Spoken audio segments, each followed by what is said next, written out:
Isang panalo na lamang ang kailangan ng De La Salle University para muling mabawi ang kampyonato ng UAAP Women's Volleyball matapos ng talunin ang NU Lady Bulldogs sa Game 1 ng Finals. Ang ibang detalye alamin sa pag-abante ni Jonas Lavarias.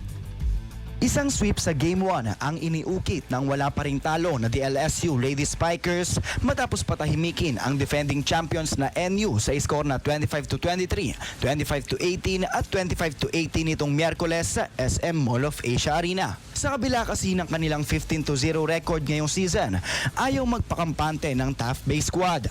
Para kay Amy Provido, ang focus nila ay kung paano nila tatapusin ng maganda ang kanilang sinimulan. Yun lang, always namin nire-remind yung team na to not be complacent.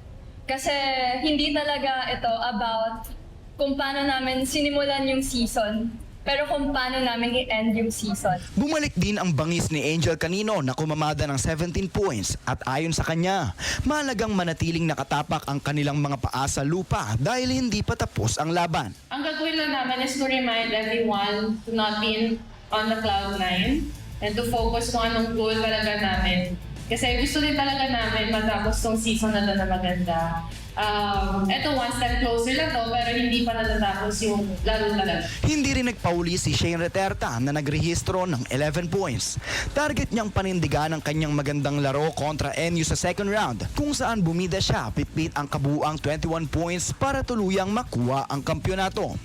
Siguro po, kung ano po yung nilaro ko last game, parang nasa isip ko po na kung hindi ko po siya kayang mahigitan, parang gagawin ko po kung ano yung nagawa ko last game or kung kaya po talaga mahigitan. Sa ngayon, nakatutok ang Lasal sa pagkuha ng kanilang ika-13 titulo at pagkumpleto ng isang perfect season sweep. Magkakaalaman na kung tuluyan nga bang magsasaya ang Lady Spikers sa Sabado o kung makakapwersa pa ng deciding Game 3 ang NU sa May 9, alas 5 ng hapon sa SM Mall of Asia Arena. Muling maghaharap ang dalawang kupunan para sa Game 2 ngayong Sabado kung saan nakataya ang inaasam na UAAP Women's Volleyball Crown.